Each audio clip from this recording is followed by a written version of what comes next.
Welcome to the Six Again podcast, your new destination for all things NRL.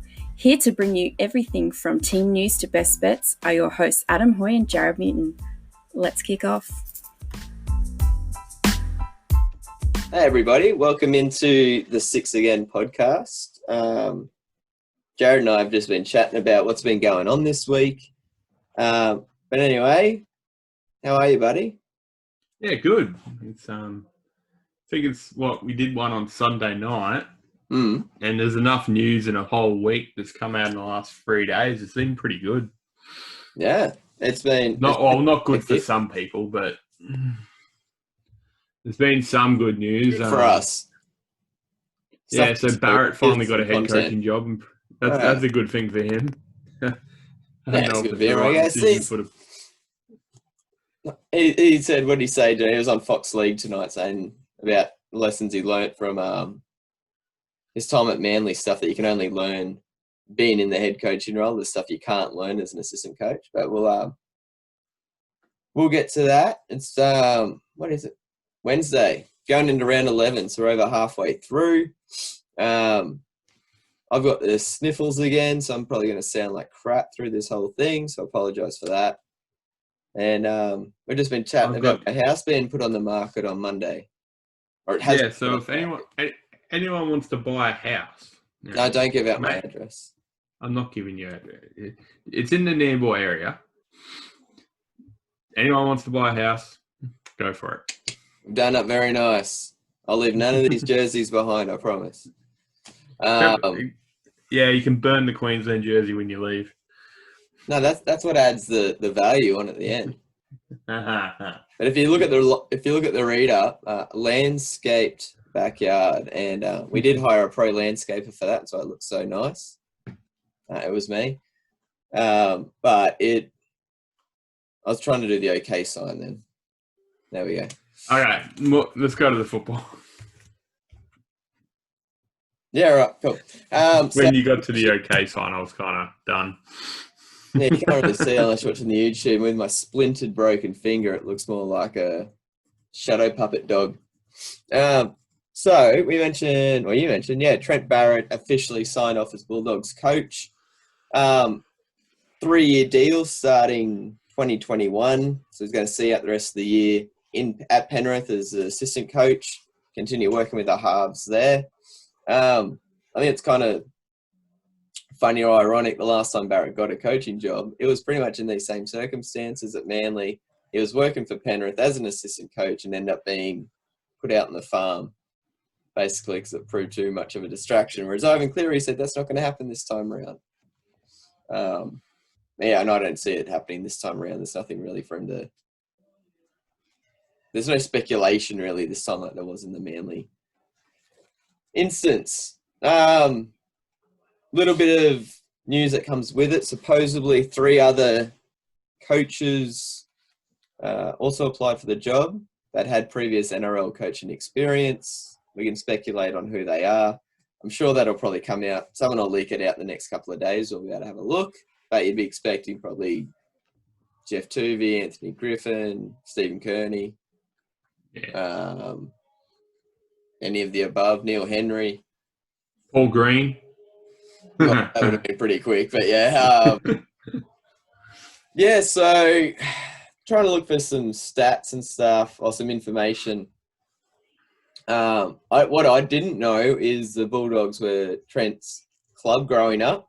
They used to be at Belmore, even snuck into the change rooms as a kid to meet the players. Terry Lamb was his hero growing up. So he talked about it becoming full circle and coaching there now. But one of the things that I found interesting was he's not just in charge of the NRL side, but his job will be overseeing the NRL squad all the way down to the under-16 level as they want to restore their reputation as a development club. I'll let Jared go on that one because he expressed his concern about the size of the job that probably is going to be. Yeah, so look, there's only 24 hours in a day. Developing NRL players from when they debut is a massive thing. So they, give an NRL player 1 to 2 years of leeway of learning the game before you're a regular starter. And that means someone's got to be mentoring him all the way through. Trent Barrett's looking like he's looking after 16s, 18s, 20s, reserve grade NRL. That's over 300 players. If every team has a 30-man squad, that's 300. So he's also looking after. I'm guessing the coaching staff is smaller the lower grade you get, but say so. Yeah, so let's say 10 in the NRL squad, and then work your way down to probably 3 in the 16s, roundabout. He's looking after all of them as well, so he's got to know what the 16s coach is teaching the 16s. And Adam brought up a good point that, yes, he won't be able to do everything and anything, but for his job to work in such a high world developing, the people around him and doing those jobs have got to be ideal. That's going to be interesting to see if he's going to be hiring them or if he's going to say, this is who I want, go out and get them, or is it going to be a discussion with, say, the CEO, owners, not owners, stakeholders and coach? Yeah, because, it's on him if the 16s don't do well, but he's not the one. If he's not the one having an input, that's on him. That's he's got to be able to have an input. He's got to be able to pick the players from talent. He's got to be able to do all that if he's looking up. Well, it says that whole balance kind of stuff. Well, overseeing such a broad term though. So whether it's this is the vision I want, these are how we're going to get there, and whether he checks in with those squads a few times a year or whether it's having hands-on role every week. It's I guess we're not probably going to see that till at least the off season, when they start recruitment. It says here, who is it? Bulldogs CEO Andrew Hill said Barrett's work at Penrith with juniors and fringe first graders impressed the Canterbury board, along with his abilities to generate attacking and defensive strategies. Yeah, but look, he said his ability to do that with fringe players. Ivan Cleary can do the main planning for the NRL squad. Yeah. He can go, oi, Trent, go fuck around with them. Work with Hetherington, work with Tyrone May, work with... Yeah, and look, he might be a genius in attack, which is, that's great. That's really good, but he's got to be able to instill that in 300 different players. Yeah, I just thought that's a weird caveat that I don't think I've seen elsewhere. I'm still sure that when a club that's 150 players, 15. When a club signs a 15-year-old or a 16-year-old, I'm sure the coach is at the time well versed in that player, or their opinion is asked upon. We want this player in with a view that they'll be in the NRL squad in 4 years. They'll be like, I can see that happen or whatever. That's the point. One player coming in. That's not, overseeing it. Trent Barrett's got to have a guy in the 16s and the 18s and the 20s in reserve grade who, if they say they're going to be an NRL player in X amount of years, he's got to trust that they're going to make it. Yeah, without question. And unless he's having a really big input in their coaching. So it's going to be... And look, he's only got a 3-year contract too.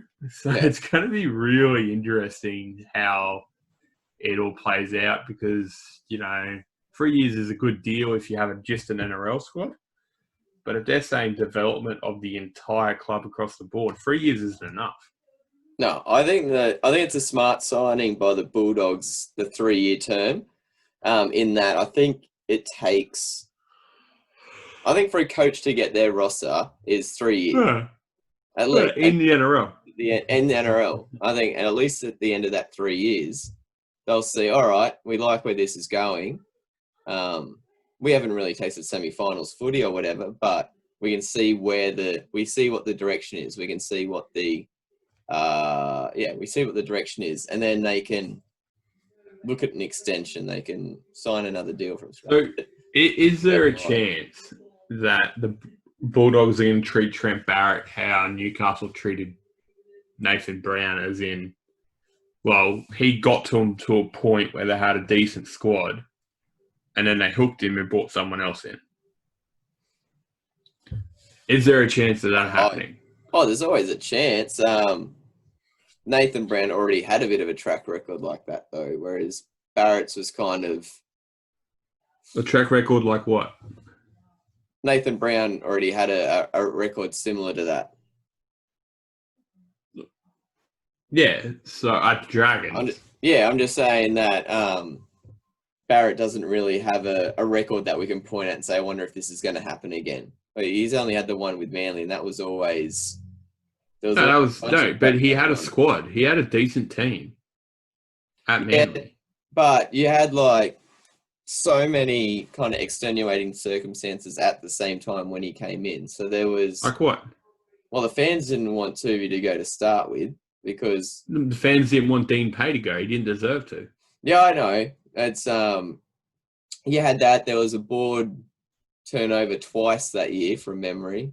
And there's a board turnover. There's a board meeting end of this month. For Bulldogs. Where Lynn Anderson could be hooked. Yeah. So what else? How more similar do you want it to be? Lack of facilities at Manly. The Bulldogs, to me, played out in the media. It hasn't been chaotic. It's just been... It's been just like poorly managed for a long period of time, but not like a whole bunch of things haven't just happened in one very short span of time and it's been played out. This has just been crappy roster management from previous administration. Yeah, so I think the Bulldogs roster management hasn't been ideal. I think I like the fact that they signed Nick Kotrick to such a big deal for so long, but... It's 3 years. Is it? Well, okay. I thought it was 5. No, Canberra offered him 5. Okay, so they signed him for free. We talked in the last podcast about the fact that I doubt Trent Barrett had a say in that. Like, what if he didn't think the centres were a needed thing? I'd say he would have had some. But he can't officially. No, he can't. Nothing. Like, yeah, but we know how much stuff's done non-official. But what if he believes, as Canberra believes, that he's a winger and they brought him to be centre? Well, then he's going to have to work that out while he's coaching, isn't he? Yeah, but that's my point. Like, it seems like everything they've done is rushed and not pre-planned. Like, it's great they got onto Kotrick as early as they did, but when you think about it, Barrett couldn't have had that much of a say, and there's a slight chance because Ricky Stewart's a good coach. He doesn't think Kotrick's a centre. Yeah, that's true. Does Trent Barrett believe that Kotrick's a centre? That's like stuff like that. You sit there and go, well, look. If he does, that's great. That fits in perfectly. But It's kind of...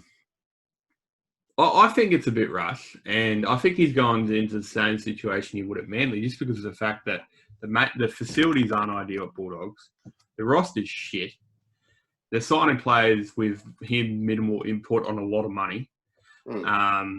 And they're giving one bloke, and you got to say he's unproven in anything, the keys to the club and a $3 million paycheck, a $3 million bank. So, look, it could go great, but it could also be fucking disastrous and to take another 5 years for Bulldogs to drag themselves out of it.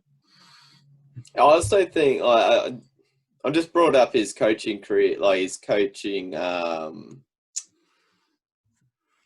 statistics at Manly, and just having a look at some other stuff with regards to, like, he came in 2016, finished 13th, next season finished 6th, next season finished 15th, and then we're tracking well 2018, and then got fired and thing. But it was like all the mention of infighting and all that sort of stuff. But overall, his time at Manly was 72 games, 29 wins with a win percentage of 40%.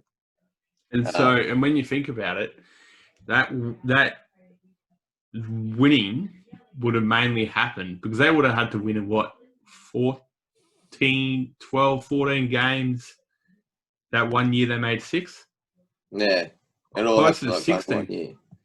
And so he only won 29 games. So that means in his 3 years of coaching, 2 of those years, he only won 10 games. Yeah.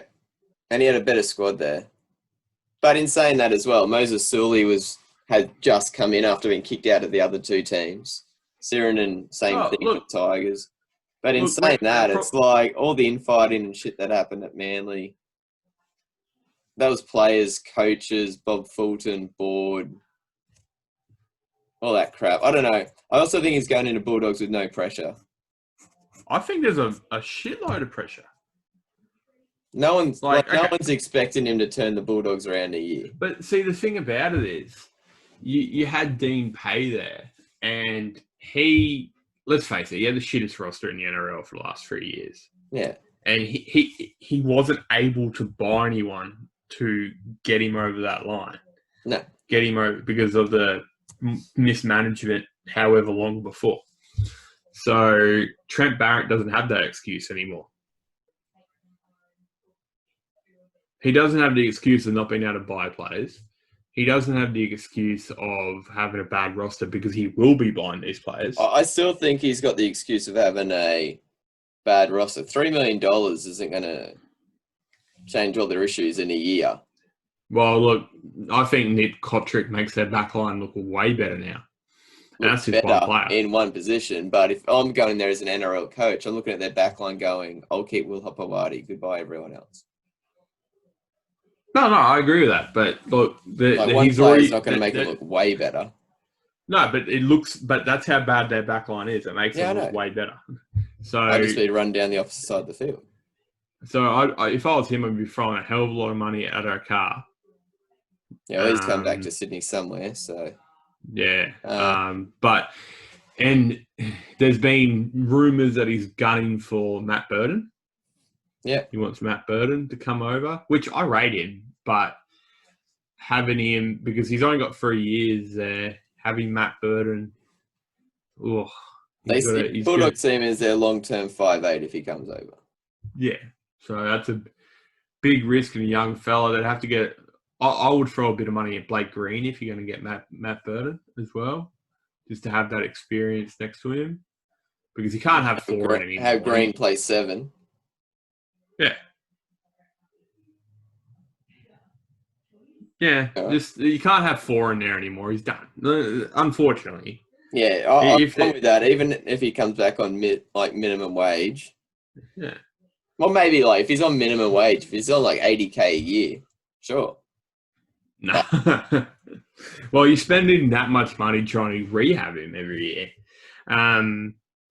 So yeah, Blake Green, Nick Kotrick, and Matt Burton. I wouldn't be mad at those signings. It looks like they've lost Haria Corey. We'll get to that one. Raiders. Yeah. So even if you bring them in, that's nowhere near a top 8 side.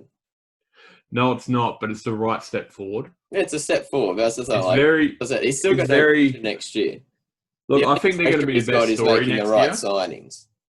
I think when you said that Trent Barrett has no pressure, I think the spotlight's going to be on every single move he makes next year. Oh, will. But I also think people are going to look at it with, all right, he's coming, he's got $3 million, rah. But they also know that Bulldogs aren't going to make the finals next year, or more than likely not going to make the finals next year, regardless of who he signs. I think a lot more pressure's on him. I don't think he started with a clean slate. I think there's no excuses for him. And that's a problem for an NRL coach if they start doing Brad. And that leads us to our next one in Paul Green. Yeah.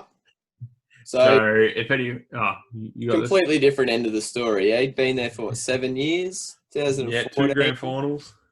2 grand finals. He won 2 Auckland Nines. Out of the 7 years he was there, he missed the finals the last 2 years, so 2018, 2019.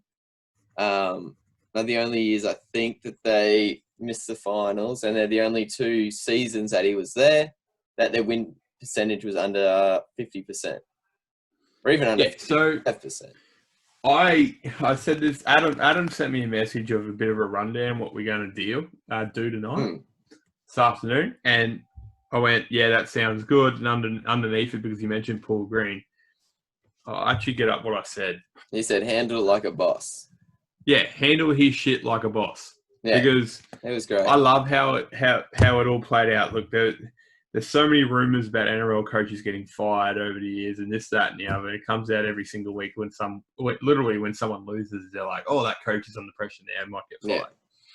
So by the sounds of it, the board from the Cowboys rocked up to Paul Green's house or office or whatever you want to say and go, look, we want to go in another direction and we're looking at getting rid of you. Essentially, that's.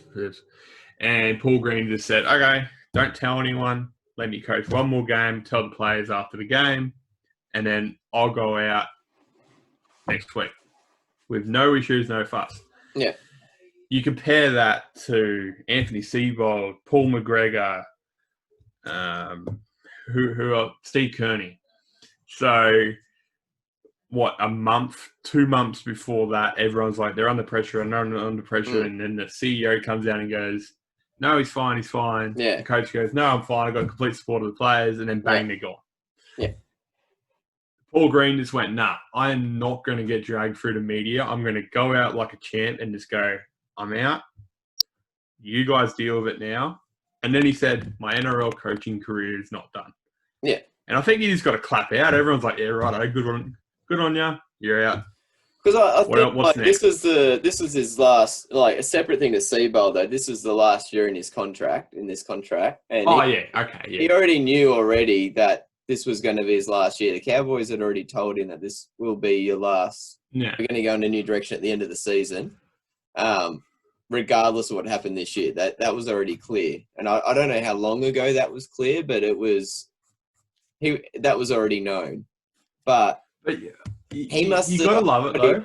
I think what he also said was, instead of waiting till the end of the season and quitting, with everything going on, if I step away now, that gives the Cowboys half a season of what's left to start putting things in place for next year. It's a very selfless move on his behalf, considering for anything the Cowboys kind of owed him rather than him owing the Cowboys because of the success that he's brought to the club. So I totally agree. The decision he made benefits both sides, I think, equally. It doesn't... People still will now think of Paul Green with fondness and success when they think of the Cowboys. Whereas if it continued to go like this season's looking like, it would have been like a bit of a stain on the way out. Not as a coach, but just as results. And the best example of that is when Hasler left Manly the first time. So that was a bit of because he signed with Bulldogs and then all this shit just went down. It was a disaster. And the fact is, he brought them to 3 premierships, 1, 2 in his tenure. Oh yeah, 8 and 11, and lost to the Roosters, and Melbourne. You lost to Melbourne. Oh, Melbourne, 4 grand final. Yeah, so he brought him to 4 grand final, and that's exactly right. When he went out, every Manly supporter had a bad taste in their mouth. With Paul Green, the Cowboys, when we re-signed him. Yeah, the Cowboys supporters were like, "Okay, you go. We'll remember you well." So on that as well, who's going to be the next Cowboys coach? And there's already been word come out that Kevin Walters' resume has landed on the Cowboys' desk. So the Maroons or Queensland Rugby League gave him permission to seek out the position. So that's interesting. Whether he'll be able to do both will remain to be seen. I would say he probably won't because this will be his first NRL gig. And he's always said like that's what he wants to do. He wants to become an NRL coach, not just an Origin, not as well as the Origin coach, but an NRL coach. So it'll be interesting. I think I'd say he'd give that up after this season. This would be his even though it's an extension. But See, the thing about it is, even the great NRL coaches struggled to coach both. Oh yeah. So it'd be Bennett with even England while he was coaching. South. Well, look at Bellamy in New South Wales. We all thought he was going to be our saviour. Yeah. It wasn't his fault; it's the team's fault. But Bellamy, that's what it was pumped up to be. So I'm looking at Green's coaching stats for Cowboys: 167 games, 87 wins, with a win percentage of 52%. But if you look at season by season win percentage, 58, 71, 59, 57. But the last 2 years have killed him, 33 and 38%. Yeah. May coincide with Jonathan Thurston not winning. But look, the thing is, no one's ever going to put that. Like you said that in a whisper. So It's kind of like, well, look at Newcastle when Johns leaves. Like, look at the Broncos when Lockier's left. It was just So it's true, and it's great that, as Adam said, everyone's kind of saying it in whispers. Like Adam just and it's complete opposite. Look at like he said. Look at Newcastle and Broncos since Lockyer and Johns left. Mm-hmm. You didn't even. It was straight up right there. But right now, Cowboys are kind of like, Paul Green went out well. It's fine. So I really like this. It's you always get a bad taste in your mouth when a coach gets fired mid-season, but this is the best way it could happen, unfortunately. Luckily. Next couple of stories we've got. We're going to kind of spend less time previewing the games this weekend. We still will obviously get to it, but there's just been so much going on. So Super League UK has been trying to get back up and running. They've got a set date. But one of the big stories, I guess, over the last couple of years has been the rise of the Toronto Wolfpack. We've had Sandy Shipley on earlier in the season, one of the big It'd be interesting to get her on again after this. Yeah, like she's been pretty upset about all this, but their COVID financial impacts had put a big strain on the Toronto Wolfpack owners and their stakeholders, and they've had to pull out of the rest of the Super League season. Not only because they're funding to fly over, et cetera, but you've got border restrictions and all that sort of stuff still in place. Bit different crossing international borders. So they've pulled out for the rest of this season, and their club's given permission for all their Australian and New Zealand players to head back home and try and seek out deals for the rest of the season. They've got to be signed off by the 1st of August. Now, the big name in the news is Sonny Bill Williams. Dragons, Warriors, and Roosters have been the three most linked to him. St. George has about 250 grand to throw at him if they would like, which is probably the most money anyone's going to have. 100 grand of that, I believe, is free in their salary cap. The other 125 is compensation of how much Jack de Belin would be getting paid for the rest of the season if he's deemed ruled out for the rest of the season based on the next round of court proceedings, which I think are only, a week or so away, 2 weeks away? Yeah. So he'd be owed 125 grand under his deal, which the NRL would subsidise to St. George. So they'd have about 250 grand to throw towards Sonny Bill for, say, 6 games or 4 games. But on top of that, you've got Ricky Latelli, Chase Stanley, Bodine Thompson, Darcy Lussick, Josh McCrone.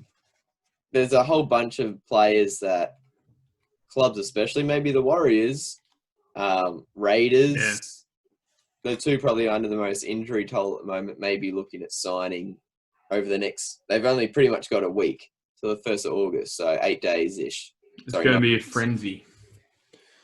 There'll be a few players like. To be honest, the Toronto Wolfpack are still paying out the second half of this season for all the players, so they're still getting paid. Well, no. Yeah. No.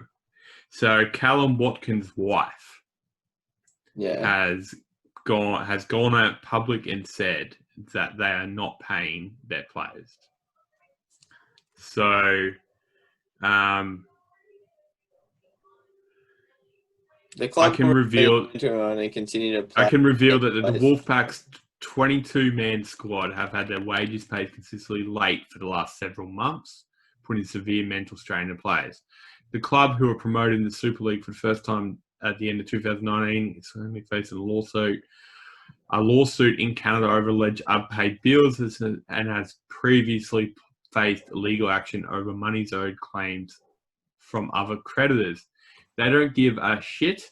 There's a lot of people owed money. It's just a disaster. I don't think people understand the mental stress it puts on people. Some of the players with kids, mortgages, bills. I'm worried. It's crazy. So it looks like, and that's a player's wife. I'm interested to know how a player's wife knows the ins and outs running of the financial situation of a... Well, she would know what's coming into a bank account from her husband. I should know that, but how would she know about all the, I don't know, lawsuits or anything else like that going on? Oh, well, maybe it's talked about within the club. I don't know. But yeah, so like, you know, you got a few decent players. Like Bulldogs can look at someone like Josh McCrone. I'm guessing Sonny Bill will go to Roosters. That's a hell of a back. They'll have in their back row Boyd Cordner, Sonny Bill. Sorry? There you go. Boyd Cordner, Sonny Bill, and Angus Crichton at lock. That's a pretty good back row, and it covers the loss of Radley pretty well. Oh. So, yeah. So I'm reading that exact thing that you just read. Yeah. This is from, what is it? inews.co.uk. This is one Toronto player who spoke to on condition of anonymity. So I'm not reading that, but look, no, it might not be true. It's exactly the same quote. Yes. For word. So it might not be true. It might just be an individual player. You don't know what's happening on the inner workings of a professional rugby league team. And I'm not having to go at Toronto at all. Don't kill me, Sandy. All I'm saying is that's what's come out and been said. It is super unfortunate because they've been the feel-good story in rugby league for probably the last 2 years. So you talked about Super League teams. Yeah. Hopefully it works out well for them in the end. Hopefully they can recover from this. Yeah. Because unfortunately, they spent a lot of time and effort to get those players over there. And they had a pretty decent squad. So that was a pretty good team. They weren't playing well together, but they would have eventually. Yeah. Getting those players back after this, that's going to be a hell of an effort. Their contracts and all that is still legit for next season. It is, but like they're not going to get Sonny Bill back on the field. Yeah, they will. He's 30. He'll be 36 by the time it happens. Next year. And by the time 2021 next year. He's 36, and it looks like the Roosters 34. Are offering. It looks like the Roosters are offering him a coaching position at the Roosters. He's got $5 million on the line, as if he's not going to go back.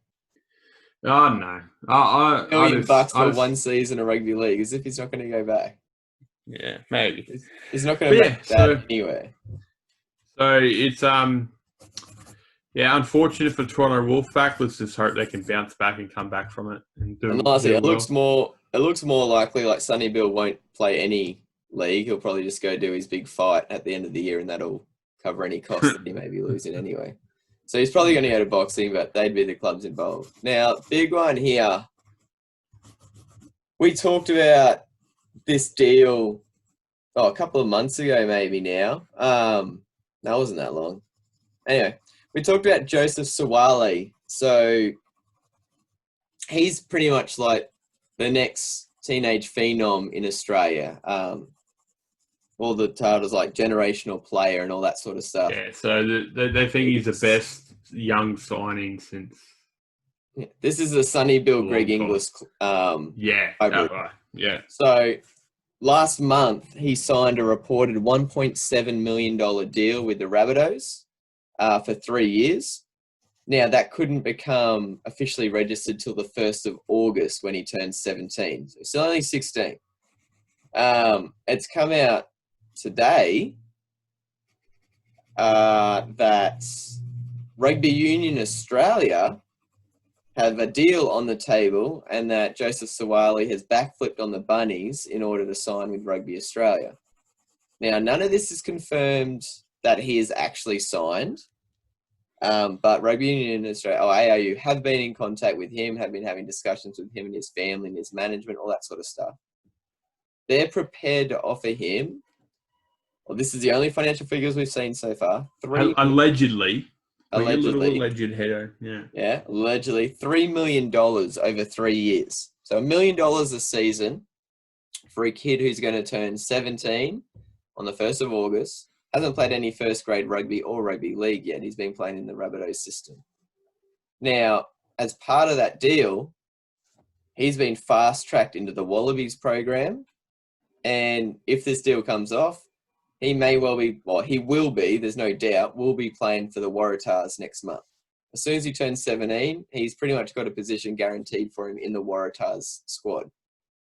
Now, as a freaking 16-year-old, seeing $3 million maybe on the table over 3 years, looks sweet, but you're also saying this is coming from the most cash-strapped professional football league in Australia, one that's had to halve its, or third its size of its comp, from Super 15 down to Super 5 in Australia. Can't play their current players, either at a national or a state level. Everyone's had to take pay cuts. 2 Queensland Reds have quit to go overseas because they didn't agree with the pay cuts that were happening. And yet they found $3 million somewhere to pay a 17-year-old. Allegedly. I got... Crazy. Fuck you, Union. Do you want to bury yourselves in the dirt? Like... It looks a bit desperate. No, it looks dumb. Yeah. Like, this guy... Greg Inglis... what did you say? Greg Inglis, someone else. Greg Inglis and who? Clone? Who are you comparing? Sonny Bill. Sonny Bill. Okay, yeah. So Greg Inglis, Sonny Bill, clone. He's not even proven yet. And like Adam said, there's no money in Union right now. Why would you be throwing money at a guy who can tear his ACL every year for the next 10 years?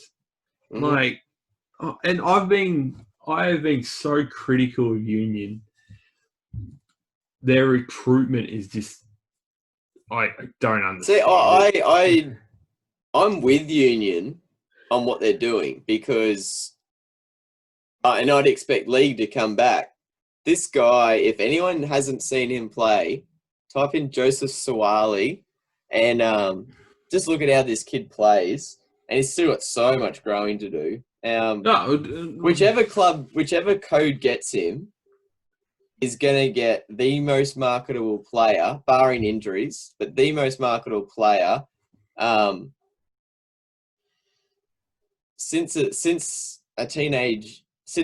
Melbourne Storm played English. No, I'm thinking, you put him ahead. Put him ahead. I would, because he's going to. He runs like Ponga, but he's also got another 10, 15 kilos on him. Think more English when he was 5'8" at Storm. Yeah, but when he had just that huge size range, bulk up a little bit, he's a big kid. But the problem is, and this is what's going to do my head in, is Union's recruitment is part of their contract is straight into the ARU. Not so all straight into. Oh, with this, yeah. Yeah, no, but it has happened. Marika Korobidi got before. It. Like your Matt Rogers, players. Wendell Saylor. Yeah. All these big players are trying to lure. They go, we're going to put you in the 30-man squad or whatever Union have for their Wallaby squad. That's the thing that League has over Australia. We don't do that. League has over Union. Yeah. We go, okay, we'll sign you to a team, but you earn your spot to thing. And that's, and I guarantee I 100% agree with that. Yeah, I guarantee you current Wallabies players get so shitty at them throwing all this money, and not even right now when they're cash strapped, for the last 20 years. Because, there's got to be, and they mainly get wingers and fullbacks. There's not many forwards to go over. Well, this guy's been playing fullback for the Rabbitohs team. Yeah, so wingers and fullbacks. And guarantee there's a young, player playing his trade in Australia that's lost because they bring this. Oh yeah, definitely. It's just that's how unions dying. They almost don't all last because you got Curtis Rona's looking. He'll be back in the NRL next year by the look of it. And he hasn't done anything flash. Yeah. No, he hasn't. You got Marika Korobidi. He's been all right for him. But he's even looking at coming back. Yeah, but that's the thing. Like, there's so many. They do all right, but it doesn't mean that they're the best. So, no. And I think this recruitment strategy has been pretty sane in the fact that Wallabies haven't won anything in 15 years? Longer. Yeah, so that's the thing. It's just that's not good. Like Adam said, the marketability is right there. Like, good on them for throwing the money out, but one, you got to have that money, and two, yeah, that's the thing. I think there's $3 million. It was Dean Ritchie who broke this, and he's sticking by that figure. No one else has been able to put figures out there of what it actually is. But yeah, there's already rugby players contracted to the Wallabies saying, where the hell is this money coming from if we've all taken pay cuts? Yeah. Peter Fitzsimons saying it's crazy to throw that much money at a teenager anyway. I'm like, dude, you're a bit okay, if Peter Fitzsimmons said it, I completely agree with it because he's an idiot. Yeah. But look, he's going to, like you said, he's going to walk into the Waratahs next month. Mm. Imagine those players who's got mortgages and kids and that kind of stuff, and they're only getting like $800 a week, and he straddles in there probably in a fucking Mercedes he bought yesterday in his learners. From what the interviews the kid's done, he doesn't look like that sort of. But I 100% see your point. I'm just watching some of the highlights that he's doing right now. It's fucking. Yeah, okay. He's obviously, by the sounds of it, a once in a generation. But to throw that much money and at a 16-year-old unproven in the high end, like, he wouldn't even be able to play men's yet. He's still playing school footy. He could be. Like, if he want, I was 16. Yeah, he's only still playing. He wouldn't be able to play men's yet. No, not till 1st of August. Yeah. 2017. So he's unproven in the men's competition. Oh, yeah. So I know, it's crazy. But awesome. I'm so for all that drama. I can't wait to see what happens. Yeah, if it does work out, great. But if he tears his ACL in the first game for Waratahs, I don't Union just going to be Union are going to be called the Titanic hitting a fucking iceberg because they're dead. They're gone. Like, dear God. All right. Keep an eye on that one. We'll start looking ahead to some round 11 stuff now. We've got a couple other stories, but we'll save them for next time. Staying on the signings front, though. Yeah, okay. Yeah, we'll stay on the signings front. So we had Nick Kotrick sign his deal with the Bulldogs. We talked about that one already, last show. Nick Kotrick signing with the Bulldogs. We thought about 5 minutes ago. Yeah, I know, but we actually talked about the difference in the 5-year, 3-year. Anyway, so he signed with the Bulldogs on $600K a year to play centre. So Corey Hawira-Naera has been granted a release by the Bulldogs immediately to finish off the next 2.5 years of his contract at the Raiders. So Canterbury officials have told the Raiders counterparts of their willingness to release the Kiwi international effective immediately. So it looks as though Kotrick will be then at Bulldogs next year, as Hawira-Naera could be at the Raiders as early as next week if this all gets resolved quite quickly, which will obviously bolster Canberra's stocks of forwards. Even though John Bateman has been named on an extended bench this week, they're still missing, as we know, Emre Gula, Sia Soliola, Corey Horsburgh, Josh Hodgson. So Corey Hawira-Naera you'd expect to slot straight into their starting back row pretty much for the rest of the season. Probably opposite Elliot Whitehead until Bateman's a regular starter again. So that's one thing on the signings front there. And there's whispers around that. Well, not whispers. It looks as though it's pretty set. I hadn't seen this one. Jared had, with regards to a loan player going to the Raiders. Now, this is likely to shit the Warriors off because Todd Payton said that all this lip service from NRL clubs saying, thank you, Warriors, for staying around. Thanks for helping us run the rest of the comp, et cetera, et cetera. He said that's all well and good, but when you actually go to approach about a loanee player, they're very reluctant to help out. And then you've got Canberra getting a loan from the Broncos. When Canberra, they've got injuries, but they're also not dealing with other stuff Warriors are. And I didn't even know the NRL had let loanee players go to other clubs. I thought it was just for the Warriors. Yeah. So that's going to cause a bit of a shit fight, I would say, especially if it gets across the line, which is looking like it will. Seems as though Bullimore's been speaking with Canberra representatives for the last 72 hours. Oof. I agree with Jared. I don't know what the Broncos are doing, letting someone go at this stage, but that would be a kick in the teeth to the Warriors after everything that's been said. Yeah, so Broncos have so many injuries right now. Why are they letting someone go like that who debuted for them this year? That's just silliness. Like, I don't understand. No, it's I don't know. Well, we're not going to confirm that one. That's probably something we'll talk more about later on. But let's look at signings that have happened. Jacob Safidi's has been rewarded with a contract extension to the end of 2022. He's been playing really well, so he's definitely deserved that one. We've already mentioned the Kotrick signing.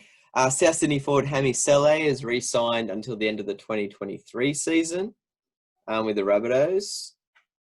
And that's pretty much, they're the three that we know of that are definites. And also Tim Laffey has been released to the return to the Bulldogs. So that was kind of a story in the making, and that's occurred as well. So Tim Laffey, when we get to the team list, we'll be having a look to see if he's been named on the extended squad. I haven't looked that far ahead yet. Yeah, so he's available for this weekend's match against the Knights, so I wouldn't be surprised to see him in there. Yeah, I wouldn't be surprised if he just walked straight on, to be honest. He's match fit. He's ready to go. Now, this has been a big week for injuries. Again, one of the big teams or one of the form teams being hit. So, Apisai Koris has been the big one from last weekend. He'll be given at least a couple of weeks rest before starting strength work after suffering an elbow ligament injury. So, elbow ligaments are very, what's the word? Not finicky. Yeah, but they need to settle correctly, and you need to work on them very precisely. That's a good word. Very precisely. Like if you're a baseball player and you hurt a ligament in your elbow, it's like doing an ACL in rugby league. Like this is pitchers, I mean, or even actually no, pretty much anyone. If you're having to throw a baseball at top speed, you hurt an elbow injury. That's called Tommy John surgery. So I'm not surprised that they're giving him a couple of weeks rest before they even start any rehab. But that's a big loss for Penny Panthers, considering he's been in the signing of the year conversation, if not the signing of the year. You're looking at multiple weeks. This is going to be the biggest test for Penrith this year, regardless of who they've already versed. He's just come in and tied that whole team together. So yeah, I'm surprised. I know Manly had a young fella they were lining up, which is good on him. Yeah, who's going to replace him? I think he got pushed out because of salary cap.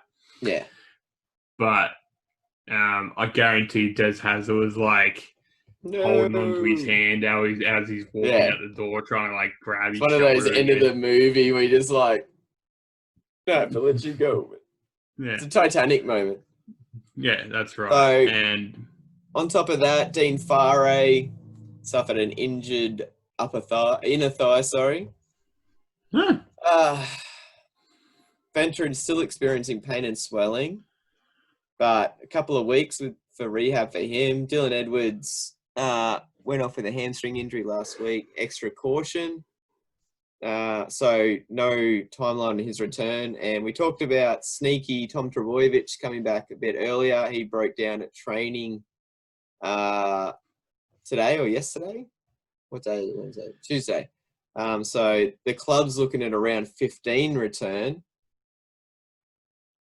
Honestly, to me, that feels like it's going to be a positive outcome if he's back by round 15. I wouldn't be surprised if he's out longer now that he's had a setback. Yeah, hammies are not good. No. For anyone. I wouldn't be surprised if Manly drops 2 of the next 3, that they'll just wrap him up for the season. Yeah. I hope so. Origin's coming. Oh, they won't let him go play Origin if he hasn't been playing for club.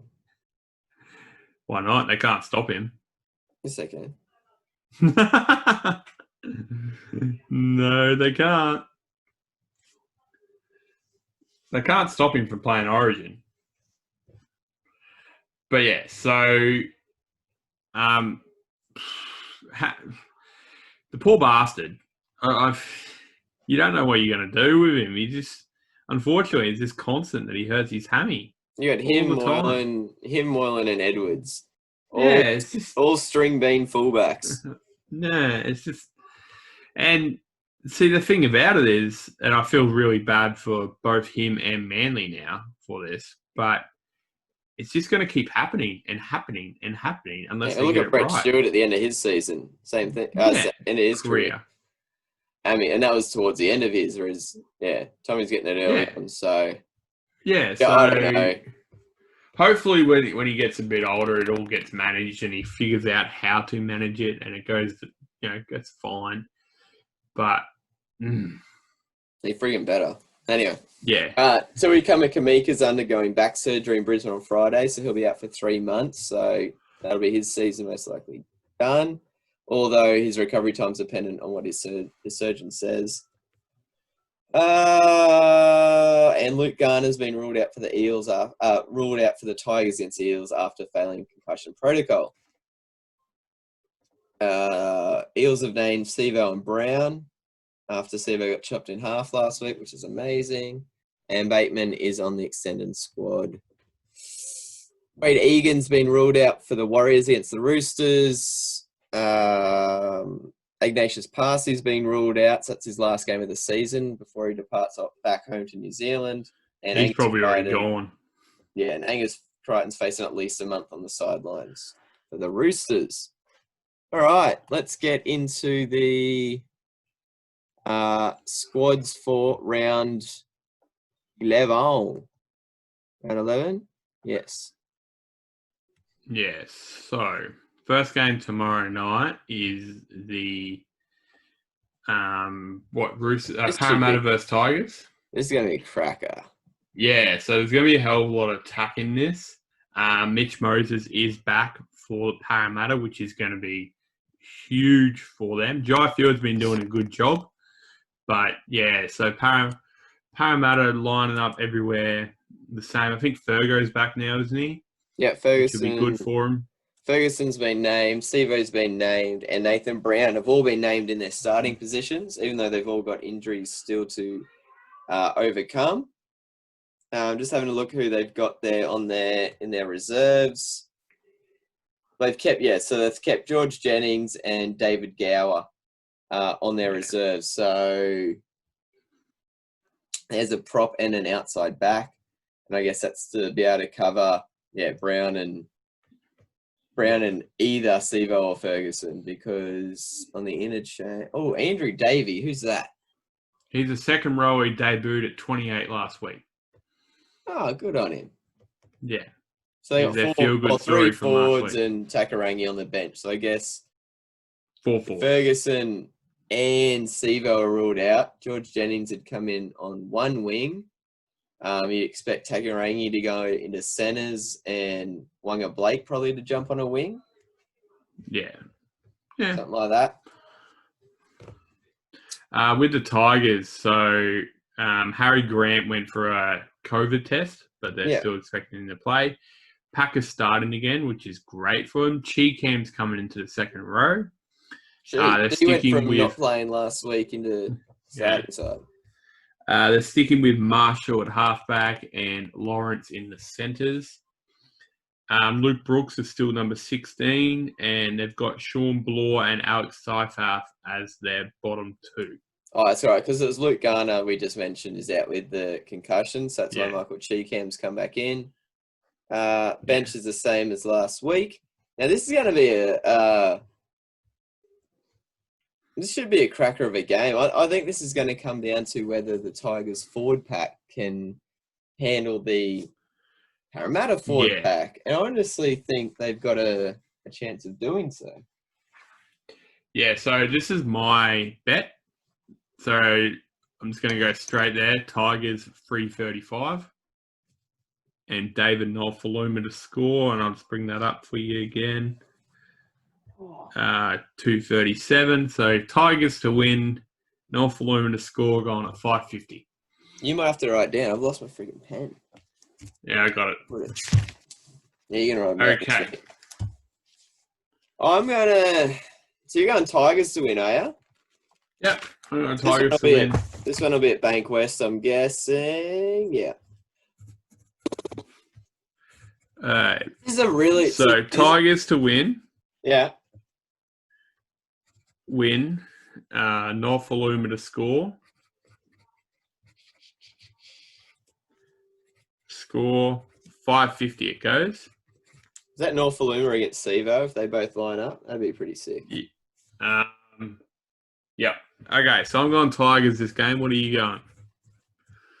I freaking don't know, hey. Like, you got Tigers coming off belting the crap out of the Broncos, 48-0, and you've got Parramatta coming off a loss against Manly. So no one really we had a chat about how Parramatta's going to react to their first major loss of the season. So they're expected to lose against the Roosters and put up a good effort, and they had a shit effort last week. That's the bottom line. They had a bad effort. It'd be interesting how well they refocus. So that's the question. Do you reckon Parramatta's can refocus and get back to how they're playing? They're also getting Moses back. Which, like, Jai Field's been good, but they have hurt for points. So do you think that... After their loss against the Roosters, they then had that epic game against the Raiders. And we're thinking, maybe they're going to be tired against the Cowboys, and then came out and belted them 42-4. Yeah, so do you reckon they'll refocus? So how many weeks has Field played? 2? About he 3. Yeah, 3. Yeah, because Moses was in that Raiders game. That's when he got hurt. Yeah. So in the games that Fields played in, they smashed the Cowboys, and there's that tight one against the Knights and tight one against the Eels. So scored 10 points and 18 No, points. Manly. Against the Eels, 22 against Manly. So that's hard, man. Like, if Eels are full strength, I'm going Eels still. Okay, so you're writing down Eels? Yeah.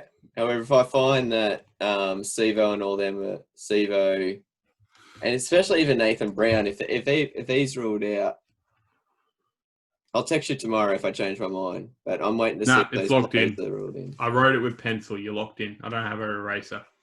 Okay, next game. Oh, you can do this one. This is a family affair for you. Oh, yeah. All right, cool. So Friday night's first game, 6 o'clock. Oh, yeah. Cool. This is one that my wife and I were meant to be at. It was our 10-year wedding anniversary last week. And the plan at the start of this season, before COVID and all that hit, was to fly up to Townsville and watch Cowboys versus Eagles. That's my wife versus me. So we'll be watching this at home instead. Cowboys. So Dejan Arce came in to start at 5'8" over Mitch Dunn last week. We thought something was going to happen. He's just been named straight in the number 6 jersey this week. Other than that, the back line has all remained the same, with Connolly, Lamelu getting another crack at starting centre. So the forward pack's changed a little bit. Actually, no, it's not. Maguire and Molo starting props. Wright and Hess starting second row with Tamalolo lock. So that shifts Mitch Dunn back to the bench. Ruben Cotter, Gavin Cooper, and Tom Gilbert. Jordan McLean has been named in the reserves again, as he was last week, but no John Asiata. So he might have had a setback in training. So we're looking to see if Jordan McLean is called into the squad. Josh Hannay, by the way, is the interim coach for the Cowboys. I don't think we mentioned that. He said they won't rush McLean in unless he's 100% ready. Cowboys have won 6 of their last 8 against the Seagulls. If Maddie paid more attention, she'd probably be rubbing that in. But anyway, Manly backline is the same with Cade Cuss and Brendan Elliott holding on to their spots. So this is news we didn't cover. Adam Fanua-Blake has been granted an exemption by the Queensland government to allow him to play in Queensland. So remember, he refused to get the flu vaccine. Yeah. So that was welcome news for Manly supporters. That's Manly's full-strength forward pack back intact, with Fanua-Blake, Tapau, Thompson, Siren, Trbojevic, and Danny Levi. That shifts Paseka back to the bench, and Corey Waddle is out of the team. Waddell, sorry, not Waddle. Waddell. Sean Kepi. So it's 3 forwards, and Lachlan Croker is the utility. And I don't see any of the reserves coming on. There you go. Seagulls have won their past 2 games in Townsville, but Cowboys have won 6 of the last 8 against the Seagulls. Where you going, Manly? Yeah, there's more on the line for Manly, especially if the news of Tom Trbojevic that there's an extended run that he could be out. They've just got to pick up every win they can. This is a team they should beat. Have it our feet out. It's looking better every I'm going week. Cowboys. Yeah, that's cool. Just because of the fact that their coach got fired, and I always don't bet against people whose coach gets fired. Yeah, all right. Yeah. All right, so the next game is actually a fun one for me. Moses Suaalii is playing as well after leaving the field and coming back on with rib. I loved the Manly physio said today, it's only a bruised sternum. Yeah, that's not going to hurt. But anyway. Okay, so my partner supports Melbourne and her stepfather supports Broncos. So it's going to be super interesting for this one. Mm-hmm. For the next game. I don't think it's going to be interesting. But... Sorry? I don't know how it's going to be interesting. I just think Broncos are going to get rolled here. Oh, yeah. So they've finally made some changes. And I think that one of the best players in the last couple of weeks has been Pangai at the front row, and he got dropped. Don't ask me why. No, he's at second row. He's not dropped. He's been... No, sorry, dropped back to second row. I think he's been playing very well at front row. Yeah, he has. Okay, so Dearden has finally got to start with his favoured number 7 jersey. And then you'd think because of that, he would have dropped one of the halves in the team. No. He did what I thought he should have done like 5 weeks ago and put Milford at fullback. Yeah. So he's got Croft at 6, Dearden at 7, and Milford at fullback. He's dropped Tessinu and Asako. I think Tessinu's injured. Ah, well. So Milford is under a bit of a cloud today as well. He was struggling to train a bit. As soon as I heard that, I just thought he was just too unfit to be playing fullback. Tyson Gamble's getting the debut. But other than that, they've still got Boyd, Staggs. Isaac Luke's been suspended, so Corey Pax. Oh, yeah, and Corey Pax is starting 9. Yeah. And that means that brings in Tyson Gamble for his debut. With Melbourne, they've still got... say, Tony Staggs is back from injury as well in centre, right? Yeah. Yeah, Darius Boyd keeps his spot and Jermaine Asako's dropped. No, I don't agree with this team. Yeah, I know. I'm just saying that out loud. How does Milford get moved from 6 to 1? That makes sense to me. He should have been at 1 since the start of the year. He should never have moved to 6 ever. Yeah, but he's not fit enough. Of course he is. That's been his biggest problem. He's just not fit. All right, so Melbourne... After all the defending they've been doing, they'll be the fittest team in the comp. Not because he's missed tackles. So they got the smallest prop in the world, but probably the most aggro prop in the world in Brandon Smith. He's been playing there for the last couple of weeks, and we have not. Everyone's loved it. He's been playing great. Everyone loves Brandon Smith. There's not that Didn't we many lock you in a changes to this dumpster one team. time? We got out. Cool, man. There's a chance Vunivalu can come onto the wing with either Momorowski getting moved into centres and Lee dropped, or Momorowski just getting dropped. So there's he's been playing no other changes to this team. I think we're both going to go Storm in this, aren't we? You're going to go Storm. All right. There's not much to be said in this game. Just going on form and walking into it. I think that the Broncos will be lucky not to have 40 put on them. It's been good just to see Albert Viti get another crack. So this is one of the closest odds I've ever seen. No, not closest, furthest away odds. So Broncos going at $8 to win this game. Ooh, juicy. And that might blow up in the two days until that happens. And Melbourne are going at $1.08. Expect that to be like $1.01 by the game starts. Okay, next game. Another pretty good game that people are going to be looking forward to for a quality, competitive game. Oh, shut up. Warriors. So the caveat here, that's been my word the last couple of weeks. This is the last game for the Warriors for the season for Fusatua, Mamalo, Parsi, and who's the other one? Who am I missing? One of the other ones. No. Yeah. You'll think of it. Okay, so the big news came out today that Todd Payten is drawing a line in the sand in the team. Adam Blair's stats. I don't have them in front of me, but 45 meters he ran for. For 5, yeah. So it was 5 runs, 45 meters, an error, 3 missed tackles. Yeah. And the only reason he's in the squad is because they just don't have any experience. And that means Heverington. They started front row for him, which is a big call considering he came in the team 2 weeks ago. And for the Roosters, everything's the same except for Crichton's injured. It looks like they got their strongest backline minus Tupou in the squad. Isaac Liu goes to lock. And Orbison's come in for the second row position. Yeah. So there's not that much changes from last week. Yeah. So pretty well the same. You going Roosters? And Nat Butcher's back from a concussion, I think. Ribs.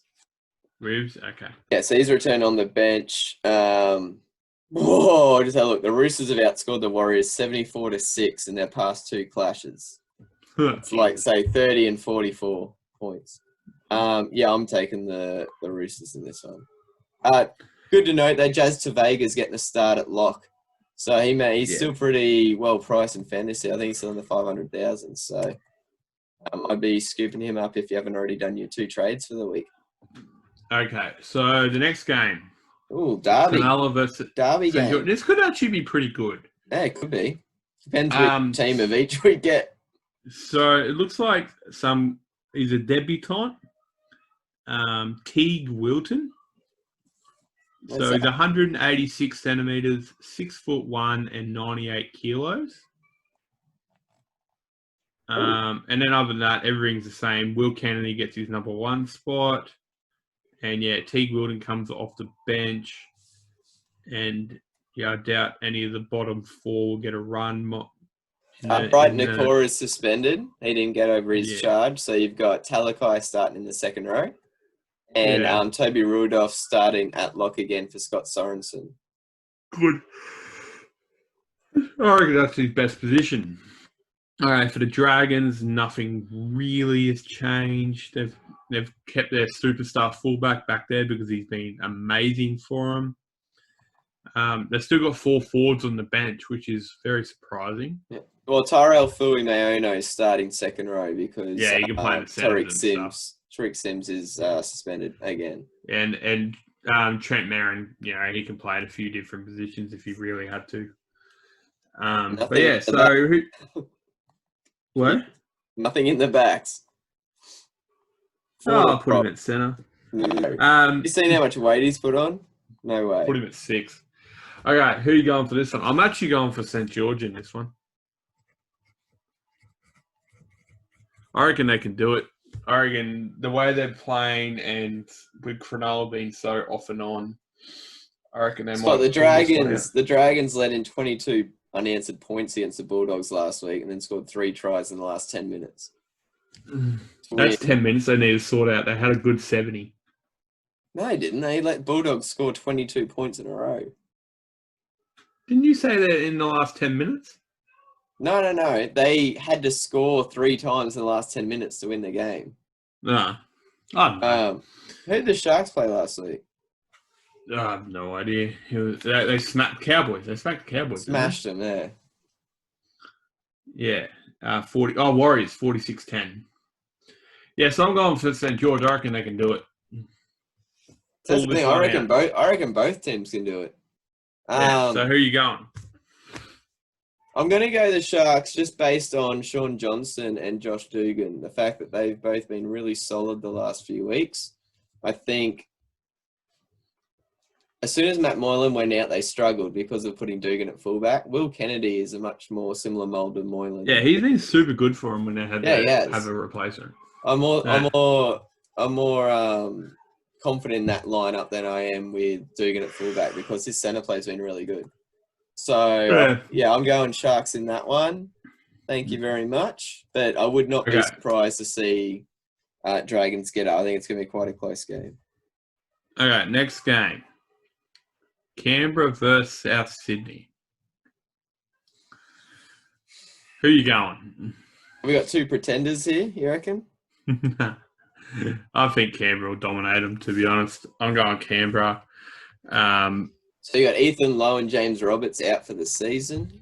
But Campbell Graham's back for the Rabbits in at centre, with Gay Guy in the other centre, Corey Allen and Paulo on the wings. And Jack Johns getting the start on the bench. Oh, did you see what Damien Cook said through the week? Yeah, he said he's Andrew John's nephew. Yeah, they refer to him as Andrew John's nephew, not Matt. It would have been way cooler if he debuted last week. That would have been so much fun. Oh, against Walters? No, against Newcastle. Oh, yeah. Okay. That would have been just a good fun story. So I find this interesting for the Raiders, though. Putting Joseph Tarpany on the interchange and Kai O'Donnell getting the start. They probably just want some size and grunt and experience coming off the bench. That's what I reckon. The bench is very young. Tarpany. Yeah. Semi gets another crack at on the wing. Interesting. Jordan Rapana's playing in the centres. Now, I can't remember the last time Rapana played in the centres and they had a chance to bring Curtis Scott. That worries me. Yeah. So he must not be keen on Curtis Scott right now because he only had an affected arm. Let's have a look. He's not even on the reserves, but John Bateman is on the reserves. So that's interesting. I haven't heard a lot of anything saying that he will play, so I'd still be expecting him to be cut, but they're going to give him every chance as they should. Oh, man. It's the 3rd different backline for the Rabbitohs in 3 weeks. Yeah. From memory. I'm actually, I know Jack Johns isn't the best subject, but he did play for Italy before he played NRL. That's pretty cool. And was it last week Damien Cook got a double as well? Yeah. So, I just don't think, like, Canberra, I keep thinking, Canberra beat the Roosters last week at the SCG. Why the hell should I worry about the Rabbitohs? Yeah, and I'm not worried about the Rabbitohs because, yes, they did come back in that last game against Newcastle. But for that first 60, 65 minutes, they were just woeful. Like, they were not good. They let Newcastle roll over the top. How long was Latrell Mitchell out for? He's out for 3 weeks or 4 weeks. 3 weeks. Yeah, I'm going to go Raiders, I think. I just don't like the structure of that Rabbits backline. So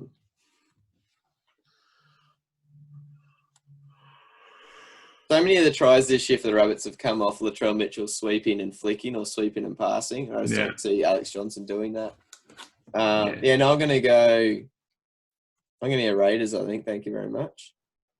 Okay, next game. I feel like this is the only game Newcastle played in a while where I feel pretty confident in actually winning. I'm still trying to find a decent bet somewhere. Back-to-back with Newcastle. Nothing's changed at all. They've got sort of the same squad. I am surprised Barnett's not starting, considering how well he played. But everything's the same. Moga's still in the centres.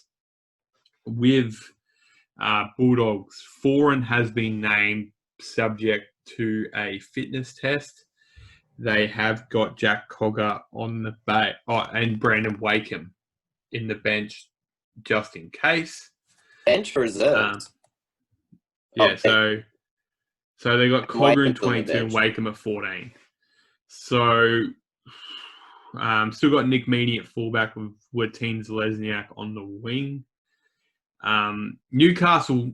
They didn't put Tim Laffey in. No, he's not even in the 22. Oh, wow. Right. Newcastle just going on form should win this, I think. But let's just see. How many years has it been since you've said that? Oh. Newcastle just on form will lose this. So let's go to the next game. Okay. Are you going to go Newcastle or are you going to take the risk? No.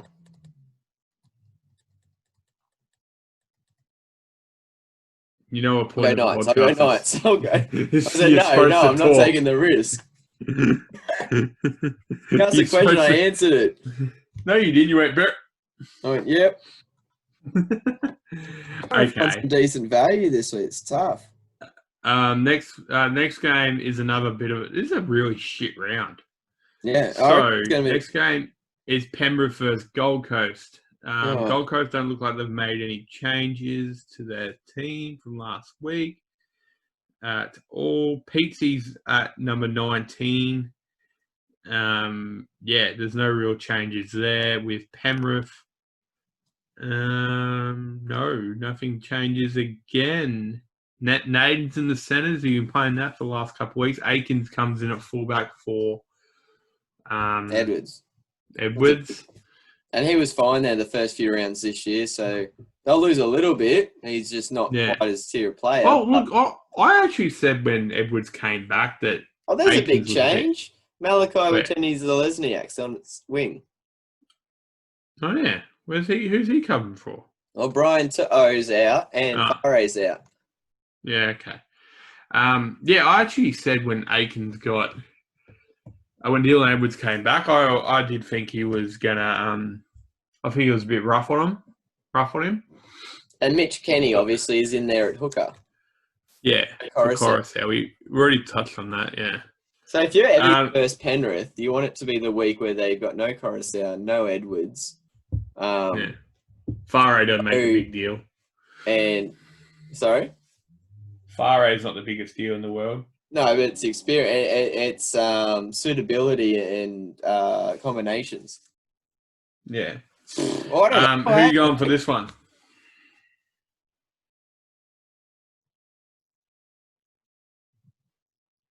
I know how good Cleary's been, but I think we're really going to see how much of an impact Coruscant has. Like, the upside for Penrith is they're versing one of the non-form teams of the comp.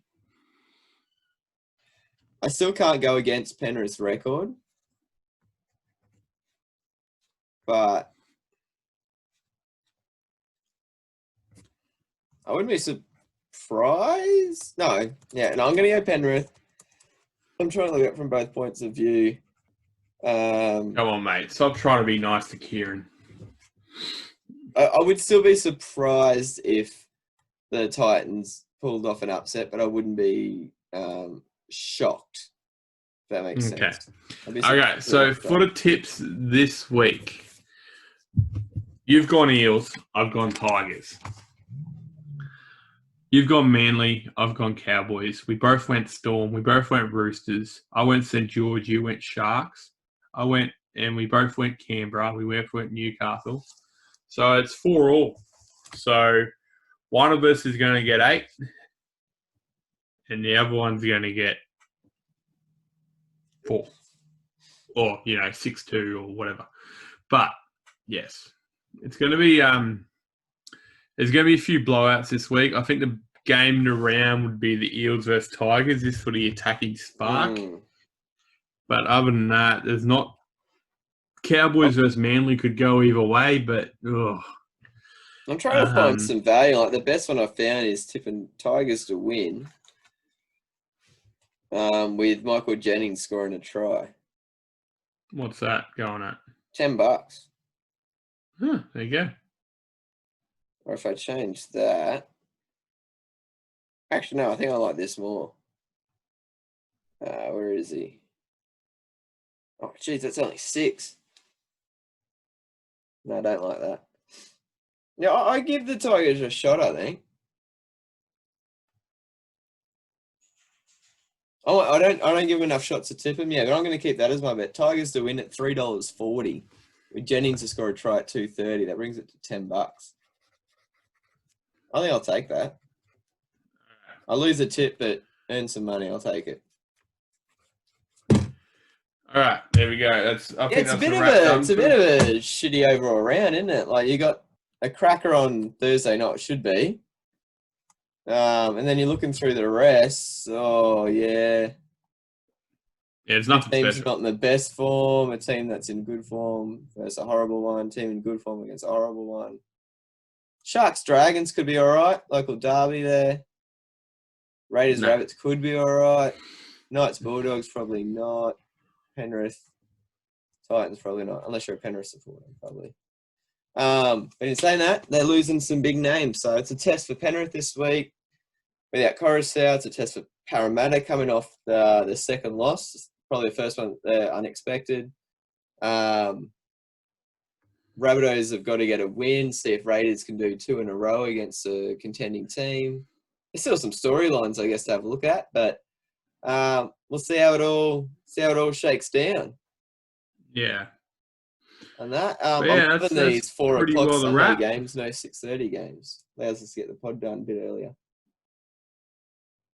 Alrighty, man. I'll chat to you Sunday evening. Yep. Unless See you later. On Saturday to my open home and talk it up. Nah. See you guys. Bye.